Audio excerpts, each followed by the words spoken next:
আসসালামু আলাইকুম মিস। হ্যাঁ, শিমু কেমন আছো? জি শুভ মিস ভালো সকাল। আছি। আছেন? শুভ সকাল।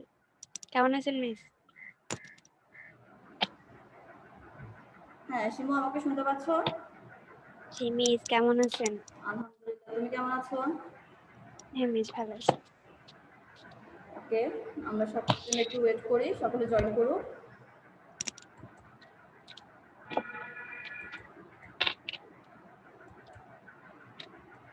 আজকে আমরা যে অধ্যায়টা পড়ব রসায়নে সেটা হলো পঞ্চম অধ্যায়। পঞ্চম অধ্যায়ের রাসায়নিক বন্ধন যে অধ্যায়টা রয়েছে সেটা সম্পর্কে আমরা আলোচনা করব। আমরা বিগত কিছু ক্লাসে রাসায়নিক বন্ধনের কিছু বন্ধন সম্পর্কে আমরা জেনেছিলাম, যেমন আয়নিক বন্ধন, সমযোজী বন্ধন। ঠিক আছে? আয়নিক আর হ্যাঁ সমযোজী বন্ধন সম্পর্কে তোমাদের ধারণাটা ক্লিয়ার হয়েছে? জি মিস। এখানে কোনো প্রবলেম ছিল? মানে পড়তে কি কোনো না সমস্যা পেয়েছো? হ্যাঁ, না তাহলে আশা করি উনি তাহলে আমরা এখন যে বন্ধনটা সম্পর্কে আলোচনা করবো আজকে হলো সেটা হলো ধাতব বন্ধন। সেটা হলো কি? ধাতব ধাতব বন্ধন, অর্থাৎ খুবই ইম্পর্টেন্ট একটা বন্ধন। অর্থাৎ আমরা যেমন সমযোজী বা আয়নিক বন্ধন করেছিলাম, হ্যাঁ আরেকটি বন্ধন সেটা হলো ধাতব বন্ধন। তাহলে ধাতব বন্ধন কাকে বলবো বলো তো? আমরা ধাতব বন্ধন বলবো ধাতব পরমাণু সমূহ, অর্থাৎ ধাতব যে পরমাণু সমূহ রয়েছে সেগুলো যে আকর্ষণ বল দ্বারা পরস্পরের সাথে আবদ্ধ থাকবে তাকে আমরা কি বলবো? তাকে আমরা ধাতব বন্ধন বলবো। অর্থাৎ এক খণ্ড ধাতুর সাথে যখন পরমাণু সাথে পরমাণুর মধ্যে যে আকর্ষণ বলটা কাজ করবে সেটাই হলো ধাতব বন্ধন। যেমন আমরা ধরতে পারি কপার, লোহা বা ছুরি, দা, বটি যেগুলোই থাকে, অ্যালুমিনিয়ামের তৈরি জানলা, এখানে সবকিছু দেখেছো, এগুলো সবগুলোর মধ্যে যে বন্ধনটা কাজ করে সেটা হলো ধাতব বন্ধন। এই যে ধাতব বন্ধনটা পরস্পরের সাথে কোন আকর্ষণ দ্বারা পরস্পরের সাথে যুক্ত থাকে সেগুলো আমাদেরকে আজকে জানতে হবে। আমরা আজকে জানবো সেটা, যে ধাতু পরমাণুর মধ্যে কিভাবে বন্ধনগুলো থাকে সেটা দেখবো। যে আমরা জানি কি প্রত্যেকটা ধাতু পরমাণু ইলেকট্রন বিন্যাসে, যখন আমরা দেখেছি যে তাদের ইলেকট্রন বিন্যাস করেছি সেক্ষেত্রে আমরা দেখতে পেয়েছি কি সর্বশেষ শক্তি স্তরে হয়তো বা একটি বা দুইটি, তিনটি এভাবে করে বিভিন্ন ইলেকট্রন সেখানে থাকতে পারে, এবং এদের আকারটা একই পর্যায়ে অধাতব পরমাণুর চেয়ে অনেক সময় সেটা বড় হতেও দেখা গেছে বা ছোট হতেও দেখা গেছে। অর্থাৎ ইলেকট্রনের প্রতি নিউক্লিয়াসের আকর্ষণ কম বেশি হয়। ইলেকট্রনের প্রতি নিউক্লিয়াসের আকর্ষণ বিকর্ষণ কিসের উপর নির্ভর করে? তাদের কাছাকাছি থাকার উপর, অর্থাৎ কতটা ইলেকট্রন তার সর্বশেষ শক্তি স্তরে রয়েছে বা তাদের আকারটা কতটুকু আছে তার উপর নিউক্লিয়াসের সাথে ইলেকট্রনের আকর্ষণটা বিদ্যমান কিনা বা কতটুকু পরিমাণে আকর্ষণ সেটা নির্ভর করবে। তাহলে সেক্ষেত্রে আমরা দেখতে পাচ্ছি কি, তাহলে ধাতব বন্ধন আমরা কাকে বলবো? ধাতব পরমাণু সমূহের মধ্যে আমরা যে আকর্ষণটা দেখতে পাবো সেটাই হলো ধাতব বন্ধন। ঠিক আছে? তোমরা এখানে একটা স্ক্রিনে একটা চিত্র দেখতে পাচ্ছ? স্ক্রিনে কি একটা চিত্র জি তোমরা মিস। দেখতে পাচ্ছ? সেটা হলো ধাতব বন্ধন। এখানে যে চিত্রটা আমরা দেখতে পাচ্ছি সেটা হলো ধাতব বন্ধন। দেখো ভালো করে খেয়াল করে, ধাতব বন্ধনের মধ্যে ইলেকট্রন এবং প্রোটনগুলো খুবই সুসজ্জিত ভাবে, অর্থাৎ ত্রিমাত্রিক ভাবে এরা সজ্জিত থাকে। এই যে ধাতব স্ফটিক, যে কোনো ধাতুর ক্ষেত্রে আমাদের যে ধাতব স্ফটিকগুলো রয়েছে সেখানে পারমাণবিক শ্বাসগুলো, এখানে পজিটিভ চার্জ বিশিষ্ট যেটা দেখছো সেগুলো হলো পারমাণবিক শ্বাস। আমরা পজিটিভ চার্জ বিশিষ্ট যে প্রোটনগুলো দেখতে পাচ্ছি ধাতব বন্ধনের ক্ষেত্রে সেগুলোকে বলা হয় পারমাণবিক শ্বাস। এবং যে নেগেটিভ চার্জ বিশিষ্ট যে ইলেকট্রন, আমরা তো জানি যে নেগেটিভ চার্জ বিশিষ্ট যে আধান রয়েছে সেটাকে আমরা সবসময় কি বলে থাকি? ইলেকট্রন বলে থাকি। অর্থাৎ ধাতব বন্ধনের ক্ষেত্রে আমরা দুইটা জিনিস দেখতে পাবো, একটা হলো পারমাণবিক শ্বাস, ধনাত্মক চার্জ বিশিষ্ট পারমাণবিক শ্বাস, এবং আরেকটি হলো সঞ্চরণশীল ইলেকট্রন বা মুক্ত ইলেকট্রন, যেগুলো ধাতব স্ফটিকের মধ্যে ঘোরাফেরা করতে থাকে। এই যে ইলেকট্রনগুলো দেখছো ধাতব বন্ধনের ক্ষেত্রে আমরা সেগুলোকে কি বলবো? সঞ্চরণশীল ইলেকট্রন। অর্থাৎ ধাতব স্ফটিকের মধ্যে যে পারমাণবিক পজিটিভ চার্জ বিশিষ্ট যে পারমাণবিক শ্বাসগুলো রয়েছে সেগুলোকে আমরা দেখতে পাচ্ছি খুবই সুসজ্জিত ভাবে, ত্রিমাত্রিক ভাবে তারা বিন্যস্ত আছে। এখন ধাতব পরমাণু কর্তৃক ত্যাগকৃত যে ইলেকট্রন, অর্থাৎ অনেক সময় দেখা যাবে কি পরমাণু সর্বশেষ শক্তি স্তরের ইলেকট্রন যদি অতিরিক্ত হয়ে যায় সেক্ষেত্রে সে ইলেকট্রনটা ত্যাগ করে। এই যে ত্যাগ করার যে ইলেকট্রন সেগুলো তাহলে কোথায় যায়? যে ত্যাগকৃত ইলেকট্রনগুলো রয়েছে সেগুলো কোথায় থাকে? সেগুলো হলো পরবর্তী যে ইলেকট্রনগুলো থাকে সেগুলো ধাতব বন্ধনের মধ্যে বা ধাতব স্ফটিকের মধ্যে সেগুলো চলমান থাকে, এবং যে ইলেকট্রনগুলো রয়েছে সেগুলোকে আমরা বলবো সঞ্চারণশীল ইলেকট্রন। অর্থাৎ ধাতব স্ফটিকের মধ্যে পারমাণবিক শ্বাসযুক্ত যে প্রোটন রয়েছে, পারমাণবিক শ্বাসযুক্ত যে সুনির্দিষ্ট শ্বাসগুলো রয়েছে সেগুলোর আশেপাশে যে ঘোরাফেরা করে যে ইলেকট্রনগুলো রয়েছে সেগুলোকে আমরা বলবো সঞ্চারণশীল ইলেকট্রন। এই ইলেকট্রনগুলো কি করে, কোনো নির্দিষ্ট পরমাণুর অধীনে থাকে না। এগুলি কিন্তু কোনো নির্দিষ্ট পরমাণুর অধীনে আমরা একে দেখতে পাবো না। এদেরকে আমরা দেখতে পারবো সারা সমস্ত ধাতব খণ্ডের মধ্যে এরা চলাফেরা করতে থাকবে। অর্থাৎ এমন ভাবে বলা হবে যেমন ইলেকট্রনের সাগরের মধ্যে যে ধাতব পারমাণবিক আয়নগুলো রয়েছে সেগুলো স্ফটিক আকারে সুনির্দিষ্টভাবে এরা বিন্যস্ত থাকে এবং যেন এগুলো ভাসতে থাকে। অর্থাৎ ইলেকট্রনের সাগরে পারমাণবিক শ্বাসগুলো ভাসতে থাকে এমন মনে হবে। অর্থাৎ ধাতব স্ফটিকের ক্ষেত্রে আমরা কি দেখতে পাবো, ধাতব বন্ধনের ক্ষেত্রে আমরা দুইটা বিষয় দেখতে পাবো, একটা হলো পারমাণবিক শ্বাস এবং আরেকটা হলো সঞ্চারণশীল ইলেকট্রন। এখন পারমাণবিক শ্বাস কোনগুলো? পারমাণবিক শ্বাসের আশেপাশে আমরা দেখতে পাবো কিছু সঞ্চারণশীল ইলেকট্রন সেখানে দেখতে পাবো। অর্থাৎ ধাতব পরমাণু সমূহকে দেখা যায় যে ইলেকট্রন ত্যাগ করতে অনেক সময় অতিরিক্ত ইলেকট্রন যদি তার মধ্যে থাকে সেক্ষেত্রে সে ইলেকট্রনগুলো ত্যাগ করে থাকে। এই যে ত্যাগকৃত ইলেকট্রনগুলো কোথায় বিদ্যমান থাকে? ত্যাগকৃত ইলেকট্রনগুলোকে আমরা দেখতে পাই যে সেগুলো ধাতব স্ফটিকের মধ্যেই থাকে, সঞ্চরণশীল অবস্থায় থাকে। অর্থাৎ ঘোরাফেরা নিজের ইচ্ছে মতোই তারা সেখানে মুভ করতে থাকে, চলাফেরা করতে আমরা তাদেরকে দেখতে পাই।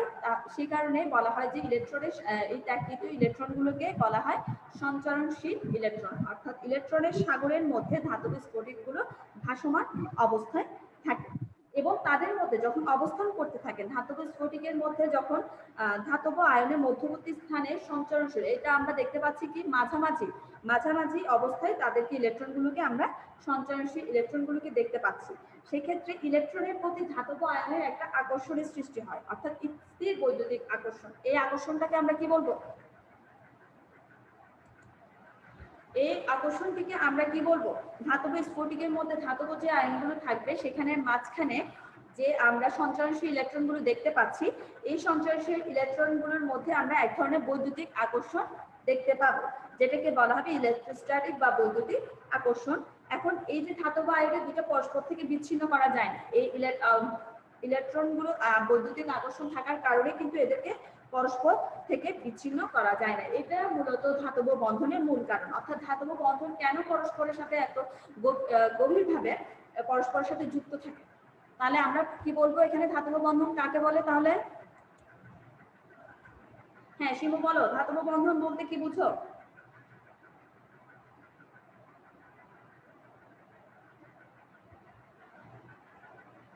ধাতব বন্ধন বলতে আমরা মূলত কি বুঝবো? ধাতব পরমাণু সমূহ যে আকর্ষণ দ্বারা, এখানে যে আকর্ষণের কথা বলা হয়েছে, আকর্ষণ বল দ্বারা পরস্পরের সাথে আবদ্ধ থাকবে, তাকে আমরা বলবো ধাতব বন্ধন।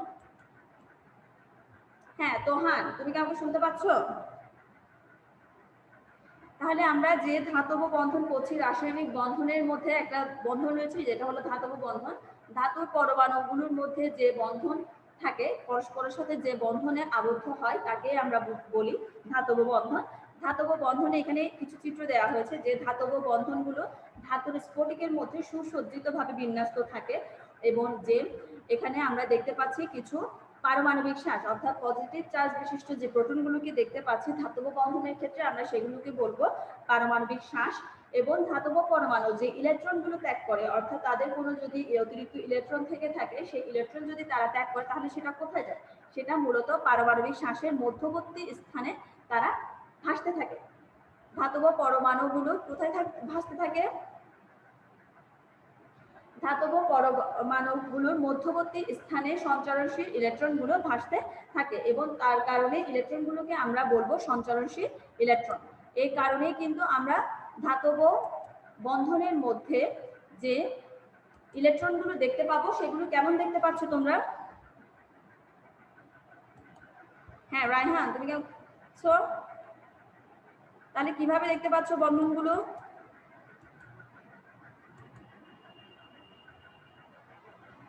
আমরা এখানে দেখতে পাচ্ছি ইলেকট্রনগুলো এলোমেলো ভাবে, অর্থাৎ নিজের ইচ্ছা মতো তারা ঘোরাফেরা করছে।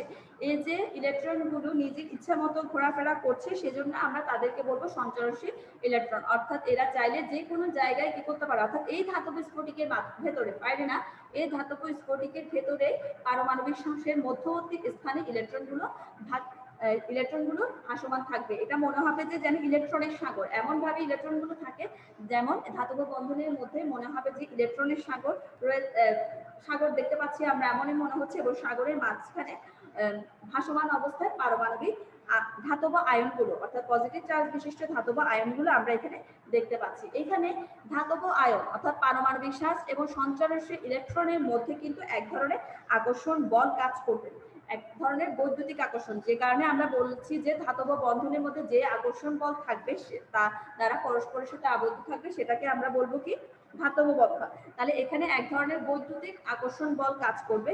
এই বৈদ্যুতিক আকর্ষণ বল থাকার কারণে কিন্তু এদেরকে পরস্পর থেকে বিচ্ছিন্ন করা খুবই কি হয়ে যায়, দুঃসাধ্য হয়ে যায়, অর্থাৎ এদেরকে পরস্পর থেকে পৃথক করা খুবই কঠিন হয়ে পড়ে। সেই কারণে এই ধাতব বন্ধনের মধ্যে মূলত এই কারণে এরা পরস্পরের সাথে অর্থাৎ ইলেকট্রন এবং ধাতব যে আয়নগুলো রয়েছে পরস্পরের সাথে একটা বন্ধন দ্বারা আবদ্ধ থাকে।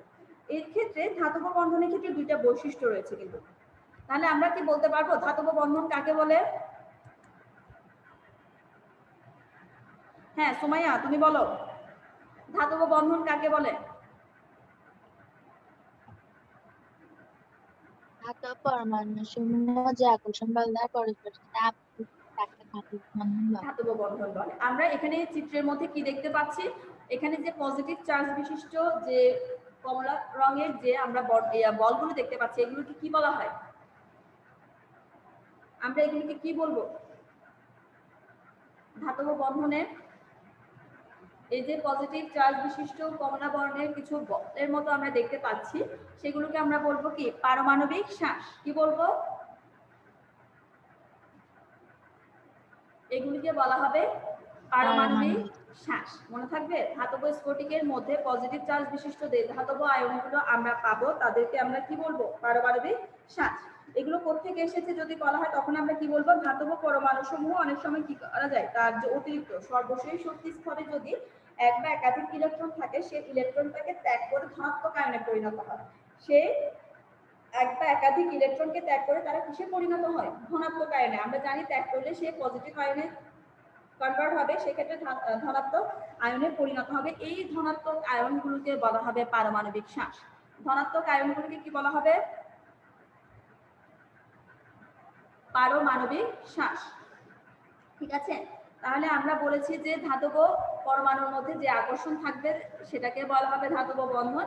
এক্ষেত্রে ধাতব আয়ন সমূহের সর্বশেষ শক্তি স্থানে আমরা দেখতে পাই কি এক বা একাধিক ইলেকট্রন থাকে। অনেক সময় অতিরিক্ত ইলেকট্রন থাকলে তার মধ্যে ইলেকট্রন ত্যাগ করে নিষ্ক্রিয় গ্যাসের অবস্থা বা নিষ্ক্রিয় গ্যাসের কাছাকাছি সেই ইলেকট্রন বিন্যাস অর্জন করতে চায়, সেক্ষেত্রে সে তার অতিরিক্ত ইলেকট্রনটা দান করে। যখন সেই অতিরিক্ত ইলেকট্রনটা দান করে পজিটিভ চার্জ বিশিষ্ট হয়, তখন ধাতব বন্ধনের ক্ষেত্রে আমরা সেটাকে বলবো পারমাণবিক শ্বাস। সেটাকে আমরা কি বলবো ধাতব বন্ধনের ক্ষেত্রে? ধাতব বন্ধনের ক্ষেত্রে আমরা সেগুলোকে অর্থাৎ সর্বশেষ শক্তি স্তরে এক বা একাধিক যে ইলেকট্রন ত্যাগ করে ধনাত্মক আয়নে পরিণত হবে সেগুলোকে আমরা বলবো পারমাণবিক শ্বাস। এই ধাতব স্ফটিকের মধ্যে পারমাণবিক শ্বাসগুলো কিন্তু খুবই সুমাত্রিকভাবে বিন্যস্ত থাকে। এই ধাতব পরমাণু কর্তৃক যে ইলেকট্রনগুলো রয়েছে আমরা বলেছি যে যেটা ত্যাগ করে ধনাত্মক আয়নে পরিণত হচ্ছে সেটাকে বলছি আমরা পারমাণবিক শ্বাস। কিন্তু ইলেকট্রনগুলো কোথায় গেল? তাহলে প্রশ্ন হলো যে ইলেকট্রনগুলো ত্যাগ করছে সেগুলো কোথায় আছে দেখি বলো তো।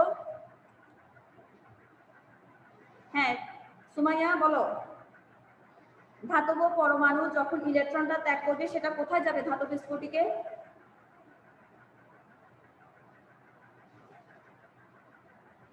আমরা যে ইলেকট্রনগুলো দেখতে পাচ্ছি অর্থাৎ ধাতব পরমাণু কর্তৃক ত্যাগকৃত যে ইলেকট্রনগুলো রয়েছে সেই ইলেকট্রনগুলো কিন্তু উক্ত পারমাণবিক শ্বাসের মধ্যে মধ্যবর্তী স্থানে ঘোরাফেরা করতে থাকবে। অর্থাৎ ত্যাগকৃত ইলেকট্রনগুলো সেই ধাতব স্ফটিকের মধ্যে আমরা ঘোরাফেরা করতে দেখতে পাবো। এই কারণে আমরা এই ইলেকট্রনগুলোকে বলবো সঞ্চারণশীল ইলেকট্রন। অর্থাৎ ধাতব পরমাণু কর্তৃক ত্যাগকৃত যে ইলেকট্রন রয়েছে তাদেরকে আমরা বলবো সঞ্চারণশীল ইলেকট্রন, এবং যে ইলেকট্রনটা ত্যাগ করে ধনাত্মক আয়নে পরিণত হয়েছে তাকে বলা হবে পারমাণবিক শ্বাস। অর্থাৎ আমরা এখানে ধাতব বন্ধন থেকে দুইটা জিনিস জানতে পারলাম, একটা হলো পারমাণবিক শ্বাস এবং আরেকটা হলো সঞ্চারণশীল ইলেকট্রন। ঠিক আছে, তাহলে আমরা এখানে ধাতব বন্ধন থেকে কোন দুইটা বিষয় জানতে পারলাম দেখি বলো। হ্যাঁ রায়হান তুমি বলো। হ্যাঁ জয়, তুমি আমাকে শুনতে পাচ্ছ? আমরা এখানে দেখতে পাচ্ছি ধাতব বন্ধন অর্থাৎ ধাতব পরমাণু কর্তৃক যে ইলেকট্রনটা রয়েছে সেটাকে আমরা বলবো সঞ্চরণশীল ইলেকট্রন, এবং যে ইলেকট্রন ত্যাগ করে ধনাত্মক আয়নে পরিণত হচ্ছে সেগুলোকে আমরা বলবো পারমাণবিক শ্বাস। এবং তাদের মধ্যে অর্থাৎ ধাতব আয়ন এবং সঞ্চরণশীল ইলেকট্রনের মধ্যে এক ধরনের আকর্ষণ বল কাজ করে, বৈদ্যুতিক আকর্ষণ। এই আকর্ষণটা মূলত এই বন্ধন হওয়ার কারণ, অর্থাৎ এই আকর্ষণ বলের কারণেই কিন্তু ধাতব বন্ধনটা গঠিত হয়। বা এই বন্ধন বৈদ্যুতিক বন্ধন আকর্ষণ থাকে বলে এদেরকে পরস্পর থেকে বিচ্ছিন্ন করা খুবই কঠিন হয়ে পড়ে। এই ধাতব বন্ধনের কিন্তু কিছুটা বৈশিষ্ট্য রয়েছে। একটা হলো এই বন্ধন থাকার কারণে সেখানে বিদ্যুৎ পরিবাহিত হয়ে থাকে। সেখানে কি হয়ে থাকে?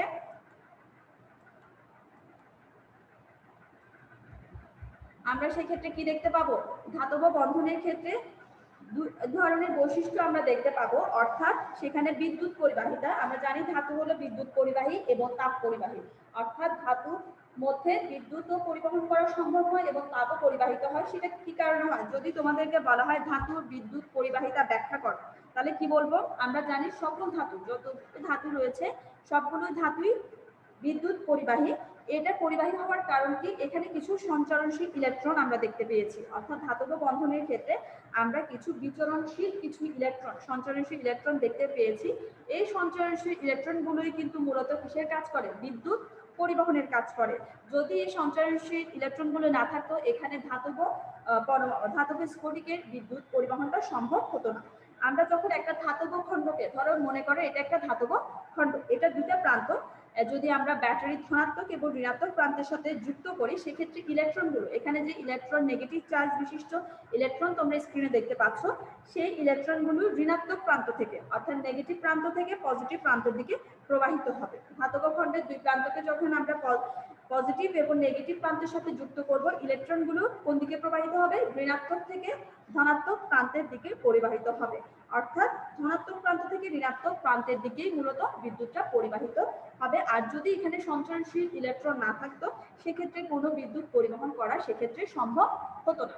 তাহলে এটাই মূলত কারণ যে ধাতব বন্ধন ধাতুসমূহ কেন বিদ্যুৎ পরিবহন করে। ধাতুসমূহ কেন বিদ্যুৎ পরিবহন করে? তাহলে তোমরা যদি এই ধরনের কোনো প্রশ্ন তোমাদেরকে দেওয়া হয়, তুমি এভাবে করে বর্ণনা দিবে যে সঞ্চরণশীল ইলেকট্রনের কারণেই কিন্তু মূলত সেখানে ইলেকট্রনগুলো পরিবাহিত হয়, ইলেকট্রন প্রবাহিত হওয়ার কারণেই কিন্তু বিদ্যুৎ পরিবাহিত হয় ধাতুর মধ্যে। আর যদি বলা হয় ধাতুর তাপ পরিবাহিতা কিভাবে ব্যাখ্যা করবে, সেটাও আমরা কিসের জন্য হবে? মূলত ধাতুর মধ্যে তাপ পরিবহনের কাজটাও কিন্তু করে থাকবে কে? হ্যাঁ দেখি তোমরা বলতে পারবে ধাতুর মধ্যে তাপ পরিবহনের কাজটা কে করবে?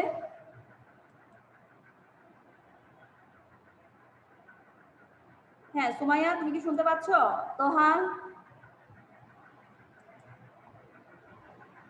বলো, ধাতুর মধ্যে তাপ পরিবহনের কাজটা কে করবে? ধাতুর তাপ পরিবহনের যে কাজটা, সেটা যেমন ধাতুর ক্ষেত্রে বিদ্যুৎ পরিবহনের কাজটা যে সঞ্চরণশীল ইলেকট্রন করে থাকে, তাপ পরিবহনের কাজটাও মূলত করবে সঞ্চরণশীল ইলেকট্রন। আমরা যখন একটা ধাতব খণ্ডের এক প্রান্তে যখন তাপ দেওয়া হবে, আগুনের উপর যখন আমরা ধাতুর একটা প্রান্ত রাখবো, কিছুক্ষণ পর দেখা যাবে যে এর অপর প্রান্তটা আস্তে আস্তে কি হতে শুরু করেছে? গরম হতে শুরু করেছে। এর কারণটা কি? ধাতু তাপ পরিবহন করতে পারে বিধায় যখন আমরা এক প্রান্ত আগুনের উপর ধরেছি, অপর প্রান্তেও আমরা আগুনের তাপটা পেয়েছি।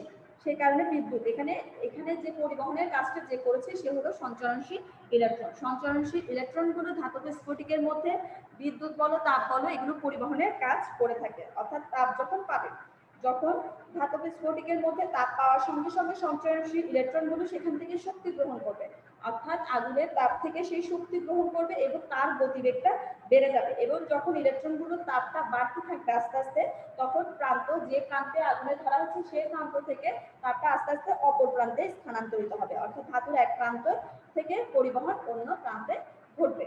তাহলে আমরা মূলত বলতে পারছি যে ধাতু বিদ্যুৎ এবং তাপ পরিবাহী। ধাতু বিদ্যুৎ ও তাপ পরিবাহী, অর্থাৎ এক প্রান্ত থেকে অপর প্রান্তে আমরা বিদ্যুৎ পরিবহন হতে দেখা যায় মূলত সঞ্চরণশীল ইলেকট্রনের কারণে। যদি সেখানে ধাতব স্ফটিকের মধ্যে যে সঞ্চরণশীল ধাতু কর্তৃক যে ত্যাগকৃত ইলেকট্রন রয়েছে, সেই ত্যাগকৃত ইলেকট্রনগুলো পারমাণবিক শ্বাসের মধ্যে বিদ্যমান ঘোরাফেরা করতে আমরা ওদেরকে দেখতে পাই। এবং সঞ্চয়শীল ইলেকট্রনগুলো কি করে, এখানে কোনো বিদ্যুৎ পরিবহনের কাজ করে থাকে এবং তাপ পরিবহনের কাজও মূলত করে থাকে। ঠিক আছে, তাহলে ধাতব বন্ধনের মধ্যে আমরা কয়টি বৈশিষ্ট্য দেখতে পেলাম দেখি বলো।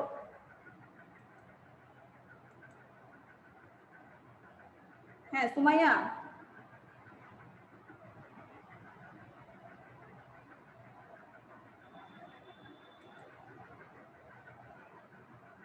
সুমাইয়া, রায়হান, তোমরা কি শুনতে পাচ্ছ? আমরা ধাতব বন্ধনের মধ্যে কয়টা বৈশিষ্ট্য দেখতে পেলাম মূলত এখানে?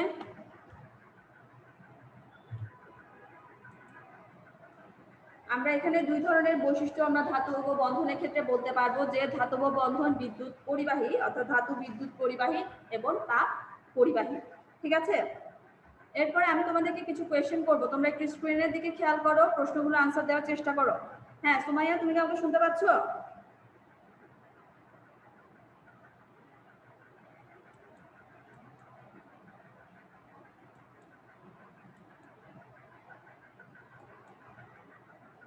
এখানে তোমাদেরকে কিছু কোয়েশ্চেন আমি জিজ্ঞেস করছি, দেখো আয়নিক যৌগসমূহের গণনাঙ্ক স্ফুটনাঙ্ক উচ্চ কেন? এই প্রশ্নের আনসারটা কি দেওয়া যাবে? আমরা বিগত ক্লাসগুলোতে যে আয়নিক বন্ধন বা আয়নিক যৌগ সম্পর্কে আলোচনা করছিলাম, সেখানে দেখেছিলাম আমরা কি গণনাঙ্ক ও স্ফুটনাঙ্ক উচ্চ, সেটার কারণটা কি? আয়নিক যৌগসমূহের গণনাঙ্ক স্ফুটনাঙ্ক হওয়ার কারণ হলো আয়নিক যৌগের অণুতে ধনাত্মক আর ঋণাত্মক প্রান্ত থাকে। আয়নিক যৌগে আমরা কি দেখতে পেয়েছিলাম? ধনাত্মক ও ঋণাত্মক প্রান্ত সেখানে দেখতে পেয়েছিলাম, এবং এদের মধ্যে আন্তঃআণবিক ধনাত্মক আর ঋণাত্মক প্রান্ত থাকায় এদের যে আন্তঃআণবিক শক্তি সেটা বেশি হয়। এই কারণেই মূলত আয়নিক যৌগসমূহের গণনাঙ্ক স্ফুটনাঙ্ক বেশি হয়। যে আয়নিক যৌগে আমরা পজিটিভ এবং নেগেটিভ প্রান্ত সৃষ্টি হয়েছে দেখতে পেয়েছিলাম, এবং সেখানে এই প্রান্তগুলো থাকার কারণে এদের আন্তঃআণবিক শক্তিটা বেশি হয়, এই জন্যই বলা হয় আয়নিক যৌগসমূহের গণনাঙ্ক স্ফুটনাঙ্ক উচ্চ। এর পরবর্তীতে দেখো,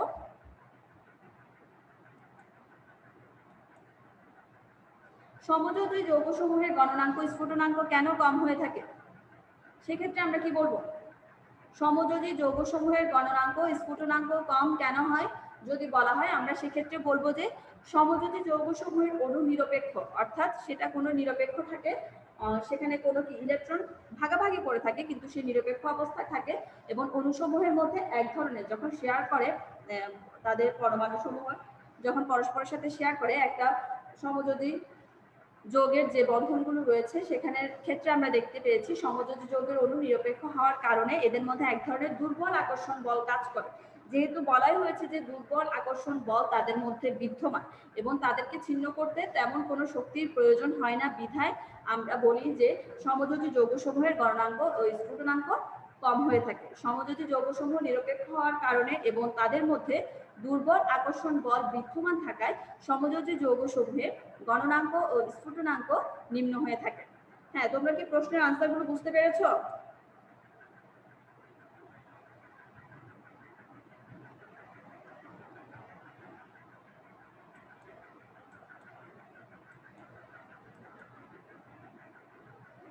পোলার সমযোজী যৌগ বলতে কি বুঝো? আমরা পোলার সমযোজী যৌগ বলতে কি বুঝো?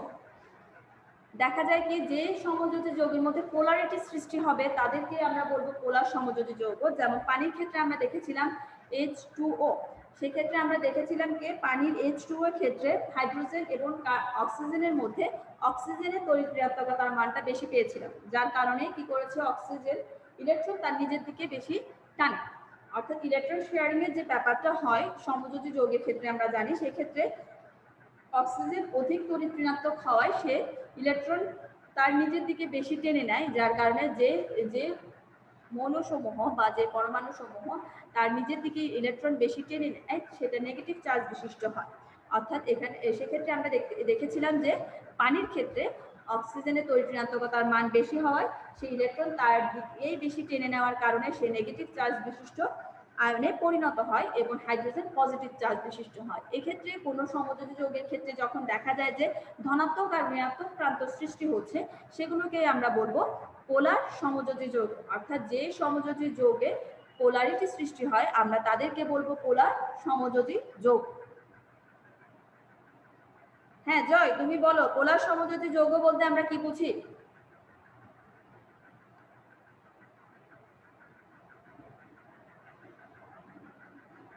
পোলার সমযোজী যৌগ বলতে আমরা কি বুঝবো? যে সমযোজী যৌগের মধ্যে পোলারিটি সৃষ্টি হবে তাদেরকে বলা হবে পোলার সমযোজী যৌগ। সেক্ষেত্রে আমরা পানির উদাহরণটা দিতে পারি যে পানি হলো একটি পোলার সমযোজী যৌগ। কারণ দেখা যায় কি পানির মধ্যে আমরা দেখেছি H2O দ্বারা পানি অণু গঠিত। পানির মধ্যে অক্সিজেনের তড়িৎ-ঋণাত্মকতার মান বেশি, সেক্ষেত্রে অক্সিজেন পরমাণুর তড়িৎ-ঋণাত্মকতার মান বেশি হওয়ার কারণে সেই ইলেকট্রনটা তার দিকে বেশি টেনে নিবে, অর্থাৎ অক্সিজেনটা তখন নেগেটিভ চার্জ বিশিষ্ট আয়নে পরিণত হবে এবং হাইড্রোজেন হবে পজিটিভ চার্জ, অর্থাৎ দুইটা বিপরীত প্রান্তের যখন সৃষ্টি হবে, অর্থাৎ এক্ষেত্রে পজিটিভ চার্জ এবং নেগেটিভ চার্জের সৃষ্টি হবে ধনাত্মক এবং ঋণাত্মক আয়ন সেখানে সৃষ্টি হতে দেখা যাবে। সেই কারণে আমরা বলবো মূলত পানি হলো একটি পোলার সমযোজী যৌগ। পোলারিটি সৃষ্টি হচ্ছে, সেক্ষেত্রে আমরা পানিকে পোলার সমযোজী যৌগ বলবো।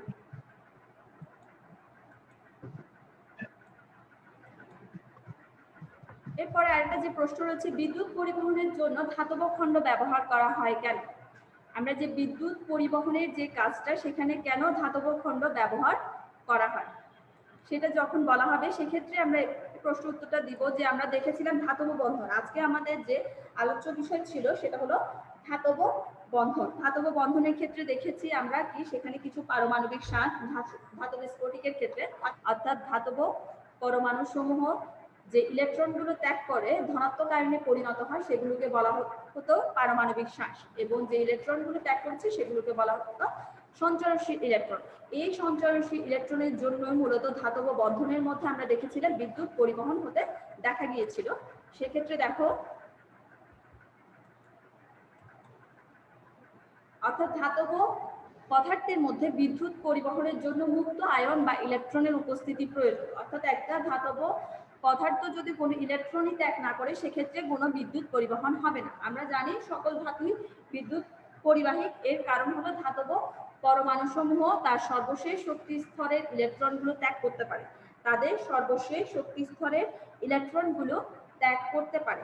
এখন ত্যাগ করার কারণে কিন্তু তাদের মধ্যে এখানে ইলেকট্রনের সঞ্চার হয়, যেগুলোকে বলা হয় সঞ্চরণশীল ইলেকট্রন। ধাতব পদার্থের বিদ্যুৎ পরিবহনের যে কাজটা সেটা মুক্ত আয়ন বা ইলেকট্রনের উপস্থিতির কারণে কিন্তু মূলত বিদ্যুৎ পরিবাহিত হয়, এই কারণে ধাতব খণ্ডটা ব্যবহার করা হয়। তাহলে ধাতব পদার্থে বিদ্যুৎ পরিবহনের জন্য মুক্ত আয়ন বা ইলেকট্রন উপস্থিতির কারণে বিদ্যুৎ পরিবহনের জন্য ধাতব দণ্ড ব্যবহার করা হয়। ঠিক আছে?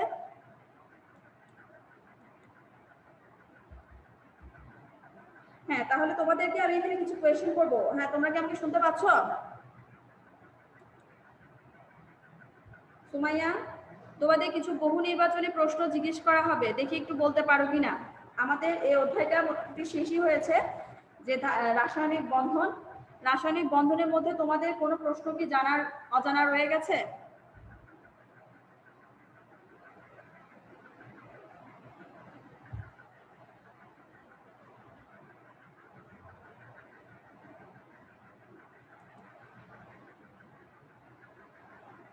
হ্যাঁ, রাসায়নিক বন্ধন, আমরা এই বন্ধন অধ্যায়ের মধ্যে অনেক কিছুই জানতে পেরেছিলাম। যে যোজ্যতা ইলেকট্রন, প্রথমে যে বিষয়টা আমি তোমাদেরকে একটু, যারা আগে ক্লাসে ছিলে না তারা একটু শোনো, যে রাসায়নিক বন্ধনে আমরা অনেক ইম্পর্টেন্ট কিছু টপিক নিয়ে আলোচনা করেছিলাম, যে যেমন যোজ্যতা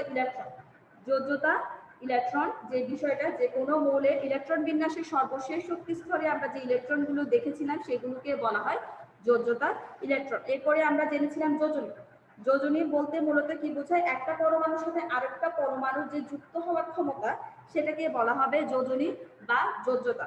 অনেক সময় যোজ্যতা ইলেকট্রন বা যোজনীর মধ্যে অনেকের কনফিউশন হয়ে থাকে যে কোনটা যোজ্যতা ইলেকট্রন বা কোনটি যোজনী। সেক্ষেত্রে যোজ্যতা ইলেকট্রন হবে কোনো একটা মৌলের ইলেকট্রন বিন্যাস যখন আমরা করব তাদের সর্বশেষ শক্তি স্তরে যে ইলেকট্রনগুলো আমরা পাবো তার টোটাল সংখ্যাটাকে বলা হবে যোজ্যতা ইলেকট্রন। এবং যোজনী বলতে আমরা যে বিষয়টা বুঝবো, যে কোনো অণু গঠনকালে, অর্থাৎ পরমাণু সমূহ যখন অণু গঠন করবে মৌলের ক্ষেত্রে, একটা পরমাণুর সাথে আরেকটা পরমাণু যুক্ত হওয়ার, অর্থাৎ একটা পরমাণুর সাথে আরেকটা পরমাণু যুক্ত হওয়ার যে ক্ষমতা সেটাকে বলা হবে যোজনী বা যোজ্যতা। এভাবে করে আমরা যোজনী বা যোজ্যতা দেখেছিলাম অধ্যায়ের মধ্যে। আবার আরেকটা বিষয় ছিল যে যৌগমূলক, অর্থাৎ যৌগমূলক কি, কোন একটা মৌলের কতিপয় পরমাণু বা আয়ন যখন পরস্পরের সাথে মিলিত হবে, একাধিক মৌলের কতিপয় পরমাণু বা আয়ন পরস্পরের সাথে যখন মিলিত হয়ে ধনাত্মক ও ঋণাত্মক আদান বিশিষ্ট একটা পরমাণু গুচ্ছ তৈরি করবে। যখন এরা পরমাণু গুচ্ছ তৈরি করে তখন তারা কিসে পরিণত হয়? আয়নে পরিণত হয়। একটা মৌলের আয়নে ন্যায় আচরণ করতে থাকে। এই ধরনের পরমাণুগুলোকে বলা হয় যৌগমূলক। হ্যাঁ, তোমরা কি যৌগমূলক কাকে বলে বলতে পারবে? রায়হান বলো, যৌগমূলক কাকে বলে? আমাকে কি তোমরা শুনতে পাচ্ছ?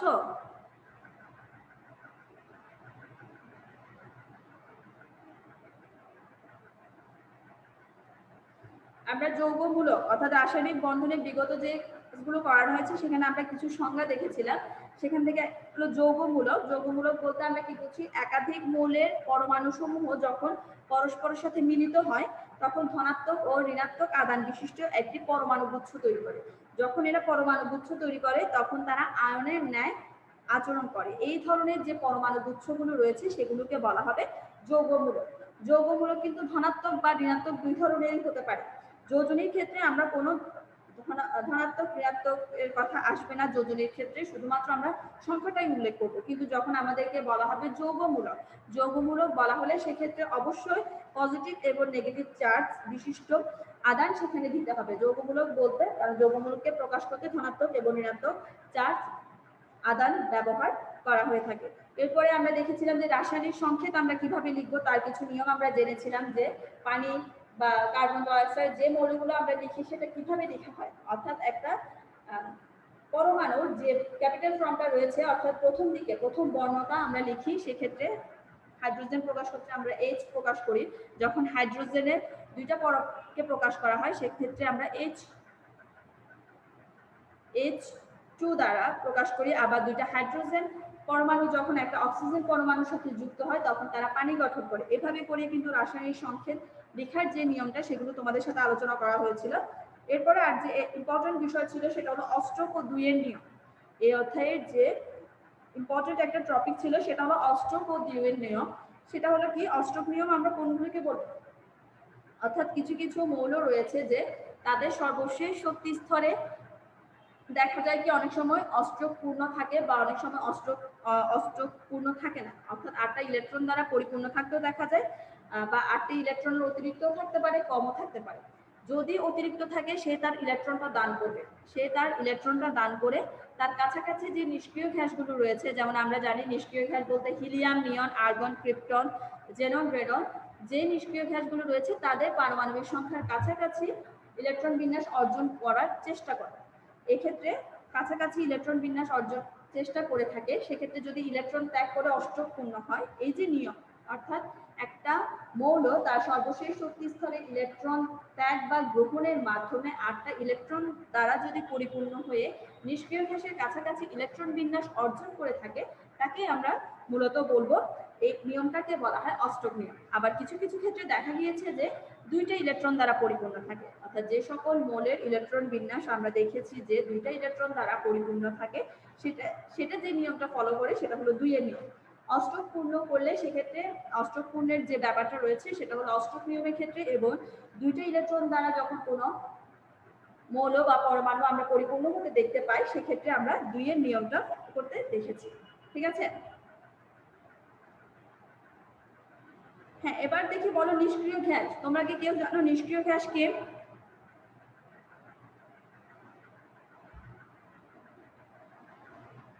হ্যাঁ কাইসার, তুমি কি আমাকে শুনতে পাচ্ছ?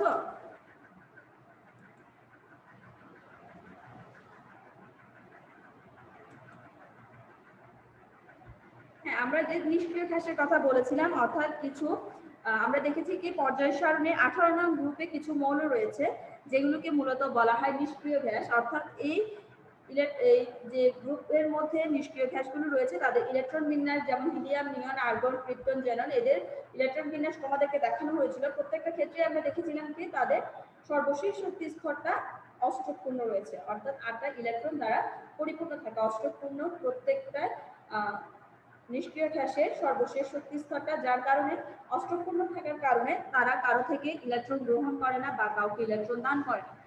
অর্থাৎ নিষ্ক্রিয় গ্যাস সমূহের অষ্ট পরিপূর্ণ থাকায় তারা স্থিতিশীল থাকে, অর্থাৎ কারোর সাথে ইলেকট্রন শেয়ার করে না, কারো থেকে ইলেকট্রন গ্রহণ করে না বা কাউকে ইলেকট্রন দেয় না। তারা সবসময় নিষ্ক্রিয় থাকে এবং তাদের স্থিতিশীল অবস্থা বিরাজ করে। এই কারণে আমরা বলবো মূলত নিষ্ক্রিয় গ্যাস স্থিতিশীল, কারণ তাদের সর্বশেষ শক্তি স্তর ইলেকট্রন দ্বারা, অর্থাৎ 8টি বা 2টা ইলেকট্রন দ্বারা পরিপূর্ণ থাকায় তারা তাদের স্থিতিশীল অবস্থা বিরাজ করে থাকে। এরপর আরেকটা যে বিষয় ছিল ক্যাটায়ন অ্যানায়ন। ক্যাটায়ন এবং অ্যানায়নের ব্যাপারটা আমরা দেখেছিলাম যে ধনাত্মক আদান বিশিষ্ট যে আয়নগুলো রয়েছে, আমরা যতগুলো ধনাত্মক আদান বিশিষ্ট আয়ন দেখতে পাবো তাদেরকে আমরা বলবো ক্যাটায়ন, এবং ঋণাত্মক আদান বিশিষ্ট যে আয়নগুলো সেগুলোকে বলা হবে অ্যানায়ন। এবং আবার মোস্ট ইম্পর্টেন্ট একটা বিষয় ছিল সেটা হলো আয়নিক বন্ধন। আমরা এখানে এই অধ্যায়ের মধ্যে রাসায়নিক বন্ধনে আয়নিক বন্ধন সম্পর্কে জেনেছিলাম যে সবসময় খেয়াল রাখবে আয়নিক বন্ধন গঠিত হবে ধাতব ও অধাতব পরমাণুর মধ্যে। কিসের মধ্যে গঠিত হবে? ধাতব ও অধাতব পরমাণুর মধ্যে যখন রাসায়নিক সংযোগ হবে তখন ধাতব পরমাণু কি করবে, তার সর্বশেষ শক্তি স্তরের এক বা একাধিক ইলেকট্রনকে অধাতব পরমাণুর সর্বশেষ শক্তি স্তরে স্থানান্তর করে। স্থানান্তর করার মাধ্যমে ধনাত্মক ঋণাত্মক আয়ন সৃষ্টির মাধ্যমে যে বন্ধনটা গঠিত হবে, অর্থাৎ যখন ইলেকট্রন ত্যাগ করবে বা ইলেকট্রন গ্রহণ করবে, এই দুইটার মাধ্যমে স্থানান্তরের মাধ্যমে যে ধনাত্মক ও ঋণাত্মক আয়নের সৃষ্টি হবে এবং তাদের মধ্যে এক ধরনের বন্ধন গঠিত হবে, এই বন্ধনটাকে বলা হবে আয়নিক বন্ধন। তবে আয়নিক বন্ধনের আরেকটি নাম রয়েছে, সেটা হলো তড়িৎযোজী বন্ধন। আয়নিক বন্ধনের আরেকটি নাম তড়িৎযোজী বন্ধন। যে যৌগে আমরা আয়নিক বন্ধনটা দেখতে পাবো সেটাকে বলা হতো আয়নিক যৌগ। যে সকল যৌগে আমরা আয়নিক বন্ধনটা দেখতে পাবো সেটাকে বলা হয় আয়নিক যৌগ। ঠিক আছে, এটা হলো আয়নিক বন্ধনের সংখ্যা। এরপরে আমরা দেখেছি আরেকটা বিষয়, সেটা হলো সমযোজী বন্ধন। সমযোজী বন্ধন মূলত কি? সমযোজী বন্ধন হবে অধাতব পরমাণু। যেমন বলেছি আমরা আয়নিক বন্ধন হবে ধাতু আর অধাতুর মধ্যে, কিন্তু সমযোজী বন্ধনের ক্ষেত্রে সব সময় খেয়াল রাখতে হবে অধাতব পরমাণুর মধ্যে যতগুলো অধাতু রয়েছে তাদের রাসায়নিক সংযোগের সময় যখন অধাতব পরমাণুদ্বয় তাদের সর্বশেষ শক্তি স্তরে ইলেকট্রন সরবরাহ করে এক জোড়া ইলেকট্রন, অর্থাৎ একজন আরেকজনকে ইলেকট্রন শেয়ার করে যখন এক জোড়া ইলেকট্রন তৈরি করবে এবং জোড়া ইলেকট্রন উভয় পরমাণু শেয়ারের মাধ্যমে কিন্তু বন্ধনটা গঠিত হবে, তখন সেটাকে আমরা বলবো সে ধরনের বন্ধনকে বলা হবে সমযোজী বন্ধন। আর যে সকল যৌগে আমরা সমযোজী বন্ধন বিদ্যমান থাকে বলেছিলাম সেইগুলোকে বলা হতো সমযোজী যৌগ। এবং সমযোজী যৌগের ক্ষেত্রে সমযোজী অণুসমূহের মধ্যে এক ধরনের আকর্ষণ বল কাজ করে বলেছিলাম, সেটা হলো ভ্যান ডার ওয়ালস আকর্ষণ বল। একটা দুর্বল আকর্ষণ বল সমযোজী যৌগের ক্ষেত্রে আমরা দেখতে পেতাম, সেটা হলো ভ্যান ডার ওয়ালস আকর্ষণ বল। ঠিক আছে, তাহলে মূলত রাসায়নিক বন্ধনের মধ্যে আমরা এই বিষয়গুলো এবং আজকে পড়েছিলাম ধাতব বন্ধন, যে ধাতু পরমাণুর মধ্যে যে বন্ধন গঠিত হয় সেটাকে বলা হয় ধাতব বন্ধন। এই ধাতব রাসায়নিক বন্ধনের মধ্যে আমরা অনেকগুলো বন্ধনের কথাই জেনেছি এবং তোমরা এগুলো ভালো করে একটু দেখে নিবে। এই অধ্যায়ে আমরা আজকে এখানে শেষ করব। এখানে যদি কোনো কোয়েশ্চেন থেকে থাকে তোমরা আগামী ক্লাস আমাকে জিজ্ঞেস করবে। ঠিক আছে? হ্যাঁ, তাহলে আজকে তোমাদের ক্লাস এখানেই সমাপ্ত করলাম। সকলে ভালো থেকো, সুস্থ থেকো। আল্লাহ হাফেজ।